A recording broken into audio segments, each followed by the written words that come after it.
नमस्कार, खबरों का पंचनामा में आपका स्वागत है। मैं हूं आपके साथ अंशिका। हम लेकर आए हैं देश दुनिया की 5 बड़ी खबरें, जिनके विश्लेषण के लिए मेरे साथ स्टूडियो में मौजूद हैं कैपिटल टीवी के editor in chief doctor Manish Kumar. Doctor साहब, बहुत बहुत स्वागत है। धन्यवाद। सबसे पहले नजर डालते हैं हेडलाइंस पर। इंद्रप्रस्थ यूनिवर्सिटी के ईस्ट कैंपस के उद्घाटन पर एलजी और दिल्ली सरकार में फिर राज। समारोह में केजरीवाल को देख लोगों ने लगाए पीएम मोदी के समर्थन में नारे। बेइज्जती करवा मंच से भागे दिल्ली सीएम। इलेक्शन कमीशन का राहुल गांधी को बड़ा झटका। वायनाड लोकसभा सीट पर होंगे उपचुनाव, कांग्रेस ने उठाए सवाल। पटना में 23 जून को होगी विपक्षी दलों की बैठक। राहुल, ममता समेत सभी विपक्षी नेताओं ने जताई सहमति। 12 जून की बैठक हुई थी पोस्टपोन। औरंगजेब के महिमा मंडन पर कोल्हापुर में बवाल। हिंसा पर महाराष्ट्र में सियासत तेज। संजय राउत ने कहा, बाहर से बुलाए थे लोग। ऑपरेशन ब्लू स्टार की बरसी पर खालिस्तानियों ने निकाला जुलूस। झांकी में दिखी इंदिरा गांधी की झलक। कनाडा पर भड़के जयशंकर।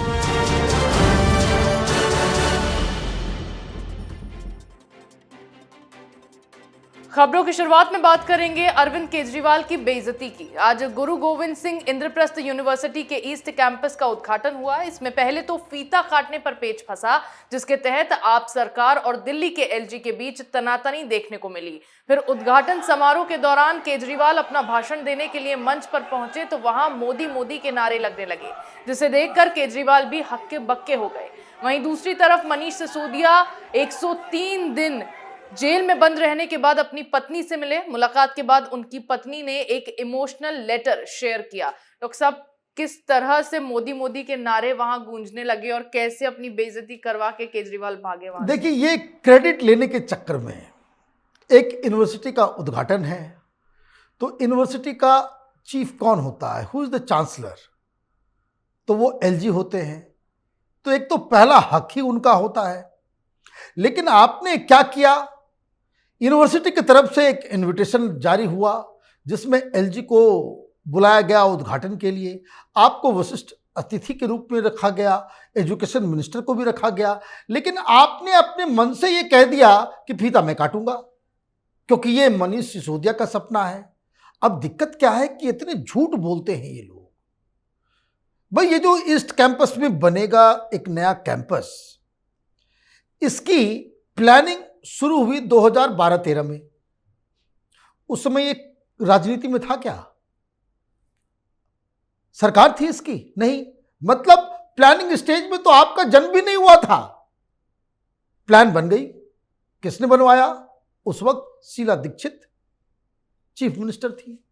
अब बीच में 49 दिन की सरकार आती है।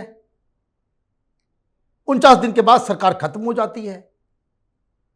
तो बीच में करीब 1 साल के आसपास राष्ट्रपति शासन लागू था, केंद्र की सरकार थी।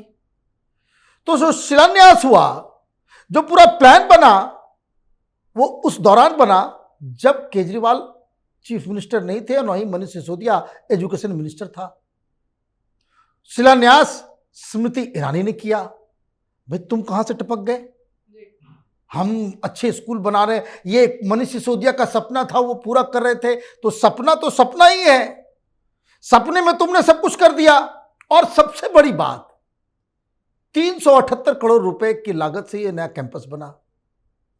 इसमें 340 के आसपास करोड़ रुपए यूनिवर्सिटी ने अपने पॉकेट से लगाए।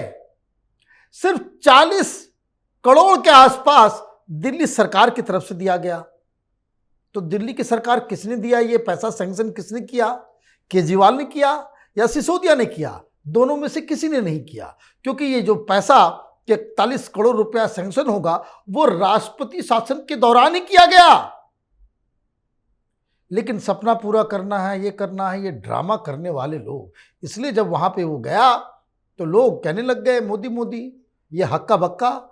ऑर्गेनाइजर ने कहा कि सर आप कंक्लूड कर दो और छोड़ो, अब मसला को खत्म करो।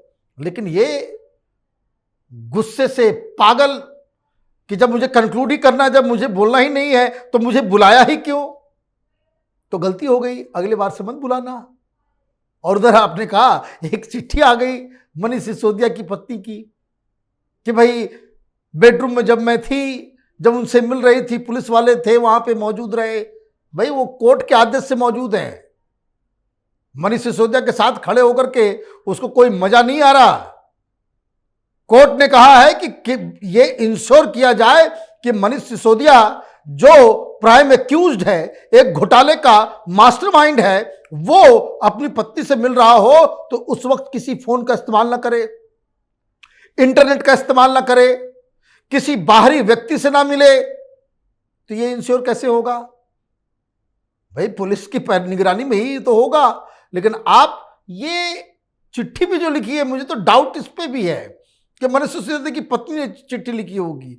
ये वही चिट्ठी है, वैसी चिट्ठी जो मनीष सिसोदिया जेल से लिख रहा है। ये सब जेल के बाहर ये लिखवा रहा है और रोज ये तमाशा करवा रहा है अरविंद केजरीवाल। जी बिल्कुल, केजरीवाल यूनिवर्सिटी का फीता काटने के लिए और उसका क्रेडिट लेने के लिए झूठ फैला रहे थे, लेकिन समारोह में पीएम मोदी के समर्थन में नारे सुनकर उनकी बोलती बंद हो गई। वहीं कांग्रेस नेता राहुल गांधी को अयोग्य घोषित किए जाने के बाद अब निर्वाचन आयोग ने वायनाड लोकसभा सीट पर उपचुनाव की प्रक्रिया शुरू कर दी है। इस पर कांग्रेस ने आरोप लगाया कि चुनाव आयोग के इस कदम के पीछे रहस्य है।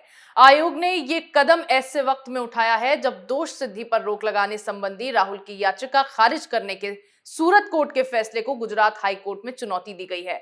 आपको बता दें कि इसी साल 23 मार्च को 2019 के मोदी सरनेम मानहानि मामले में गुजरात की एक अदालत ने राहुल गांधी को दोषी करार देते हुए 2 साल कारावास की सजा सुनाई थी, जिसके बाद लोकसभा अध्यक्ष ने राहुल की सदन की सदस्यता रद्द कर दी। डॉक्टर साहब, कितना बड़ा झटका है अब ये राहुल गांधी के लिए? बहुत बड़ा झटका है, झटका लगना भी चाहिए। ये आपकी बेवकूफ़ी है कि आप इस तरह से अपने आप को बस नाखून कटवा के शहीद घोषित करना चाह रहे थे। पासा उल्टा पड़ गया। भाई आप ये कह रहे हो कि हाईकोर्ट में सुनवाई हो रही है, ठीक है, हाईकोर्ट में काम अपना चल रहा है। इलेक्शन कमीशन के भी तो दायित्व है। इतने बड़े बड़े वकील हैं, क्या इनको मालूम नहीं कि अगर किसी कंस्टिट्यूंसी में किसी उसके सांसद या उसके विधायक उसकी मौत हो जाए या उसका डिस्क्वालिफिकेशन हो जाए या वो रिजाइन कर दे तो 6 महीने के अंदर सब कुछ करना जरूरी है। ये इलेक्शन कमीशन का दायित्व है। क्या चाहते हो भाई? राहुल गांधी अगर वायनाड से वो अघोषित हो चुके हैं, वो हटा दिए गए हैं, तो वायनाड की जनता को कोई रिप्रेजेंट नहीं करेगा। ये किस तरह का कुतर्क कांग्रेस पार्टी दे रही है? तो इलेक्शन कमीशन अपना काम कर रही है और जो कुछ हो रहा था वो दरअसल वो मॉक वोटिंग, जहां कहीं भी ये चीज होती है वहां इस तरह की चीजें की जाती है कि ताकि बाद में ईवीएम को लेकर के यही लोग चिल्लाएंगे ईवीएम मैनिपुलेट हो गया, ईवीएम मैनिपुलेट हो गया।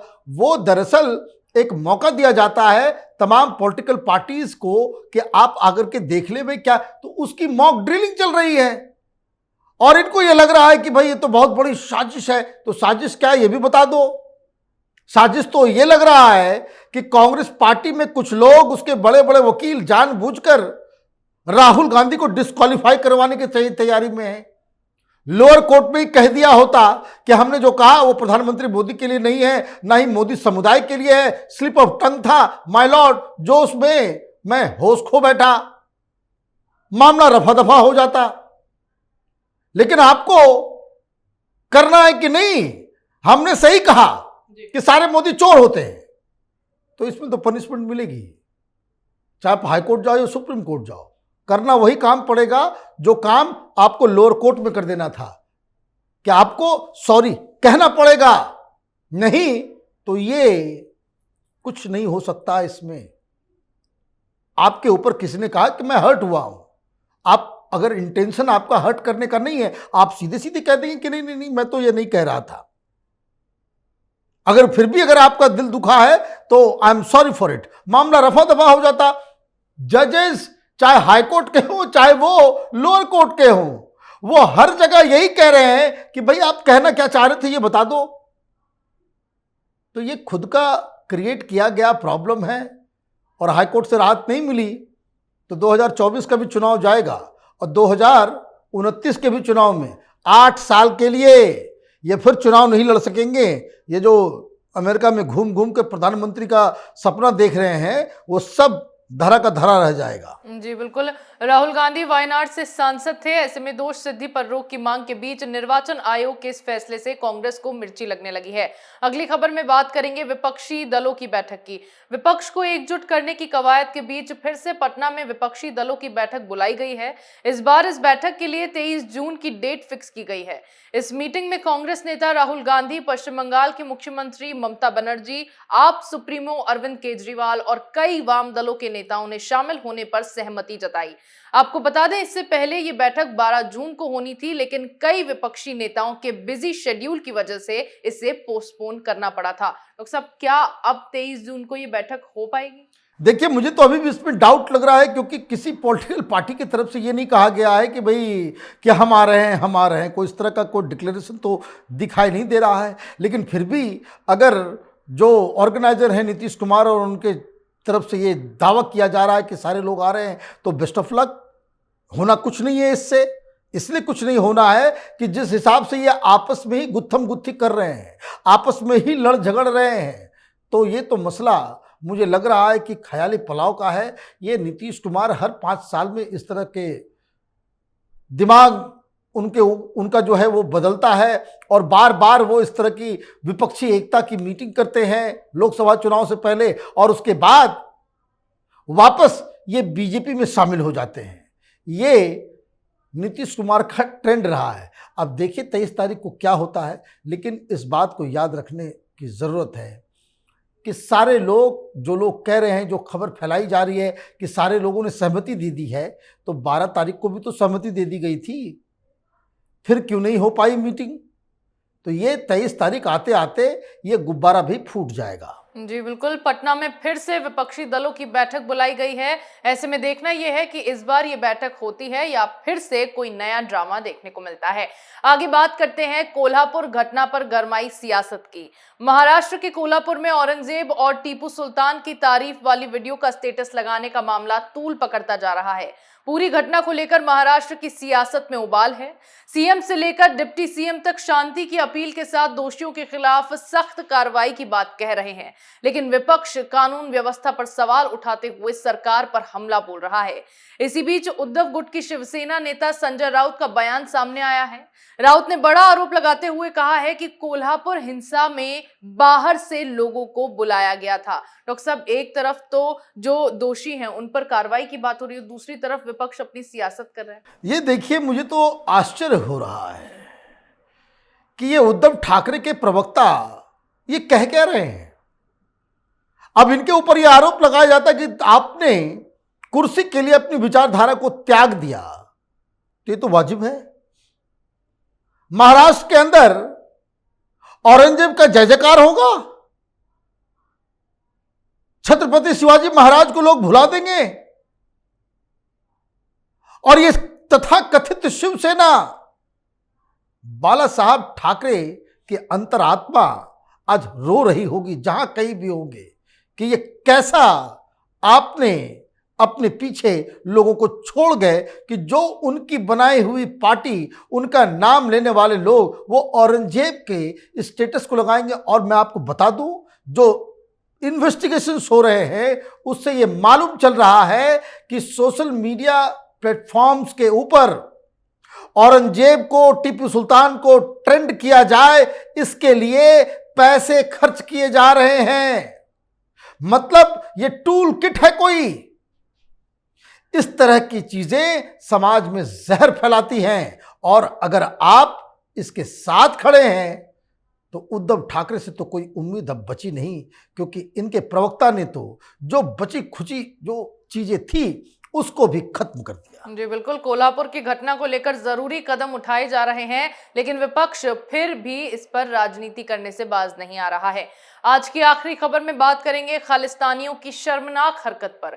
कनाडा के ब्रैम्पटन शहर में खालिस्तान समर्थकों ने 5 किलोमीटर लंबी परेड निकाली, जिसकी झांकी में पूर्व प्रधानमंत्री इंदिरा गांधी की हत्या का सीन दिखाया गया। कांग्रेस महासचिव जयराम रमेश ने घिनौनी हरकत बताते हुए इस घटना की निंदा की है। इसके साथ ही विदेश मंत्री एस जयशंकर ने इस मामले में कनाडा पर कड़ी प्रतिक्रिया दी है। उन्होंने एक प्रेस कॉन्फ्रेंस में कहा कि कनाडा में इस तरह की घटनाएं लगातार हो रही हैं, जो एक बड़ा मुद्दा है। ये भारत और कनाडा के रिश्तों के लिए ठीक नहीं है। डॉक्टर साहब, वाकई खालिस्तानियों ने कनाडा में इतनी शर्मनाक हरकत को अंजाम दिया, भारत की ओर से कड़ी प्रतिक्रिया दी। क्या कनाडा सरकार इस पर कोई एक्शन लेगी? देखिए, कनाडा सरकार वहां पे वही प्रॉब्लम है जो यहां की विपक्षी पार्टियों की है। सच आंखों के सामने होता है, लेकिन वोट बैंक की राजनीति का दबाव इतना ज्यादा होता है कि आप इस तरह की नंगई को आप देखते रहते हैं, उसको जो है आपको एक्सेप्ट करना पड़ता है। कनाडा में कोई नया चीज थोड़ी है। और हिंदुस्तान की सरकार ने ये इंदिरा गांधी को इस तरह से मरते हुए दिखाते हुए, गोलियां चलाते हुए, इस तरह का जो वो प्रदर्शनी लगा रहे हैं, उस पर जो कड़ा रुख लिया है वो बिल्कुल सही है। और अगर इस घटना के बाद भी मोदी सरकार ने अगर कुछ रिएक्ट नहीं किया होता तो बहुत बुरा हो गया होता। इंदिरा गांधी हिंदुस्तान की प्रधानमंत्री हैं। उनका आतंकियों ने उनसे उनके प्राण लिए। ये खालिस्तानी हैं, ये देश के गद्दार और देश के दुश्मन हैं। तो भारत का स्टैंड तो बिल्कुल साफ है और कनाडा के साथ इसके ऊपर बहुत कड़ाई से हिंदुस्तान को पेश आना चाहिए। तो ये तो एक पहला हिस्सा है। कांग्रेस पार्टी वाले क्यों नाराज हैं भाई? क्यों नाराज हो? यही खालिस्तानी, यही लोग किसान आंदोलन में उपद्रव मचा रहे थे तो कि कांग्रेस पार्टी उसके साथ खड़ी नजर आ रही थी। शर्म बाकी है या नहीं है? खालिस्तानियों के खिलाफ बोलने में तो तुमको कुछ नहीं, तुम एक शब्द नहीं निकलता। उल्टा ये किसान आंदोलन जो खालिस्तानियों के पैसे के ऊपर चल रहा था, वहां पे खालिस्तानियों के नारे लग रहे थे, वहां खालिस्तानी लिटरेचर बांटा जा रहा था। इन वामपंथियों के साथ मिलके, ये टुकड़े टुकड़े गैंग और आईएसआई के साथ मिलके ये जो उपद्रव देश भर में मचाते हैं ये लोग, कांग्रेस पार्टी इसके साथ क्यों खड़ी हो जाती है? तो आप कायरता दिखाओगे तो यही सब चीज होगा। केंद्र सरकार को, चाहे ये खालिस्तानी हिंदुस्तान के अंदर हो या फिर कनाडा में छिपे बैठे हो, उनके खिलाफ कार्रवाई करने की जरूरत है गई है। जी बिल्कुल, खालिस्तानियों की इस हरकत पर जहां कांग्रेस भड़की हुई है, वहीं विदेश मंत्री की ओर से भी कनाडा पर कड़ी प्रतिक्रिया की गई है। देश दुनिया की तमाम बड़ी खबरों पर हमारे साथ आपके विश्लेषण के लिए बहुत बहुत धन्यवाद। धन्यवाद। खबरों का पंचनामा में मेरे साथ आज इतना ही। अगर आपको हमारा ये वीडियो पसंद आया हो तो इसे लाइक करें, शेयर करें, कमेंट करें, साथ ही हमारे चैनल को सब्सक्राइब करना ना भूलें।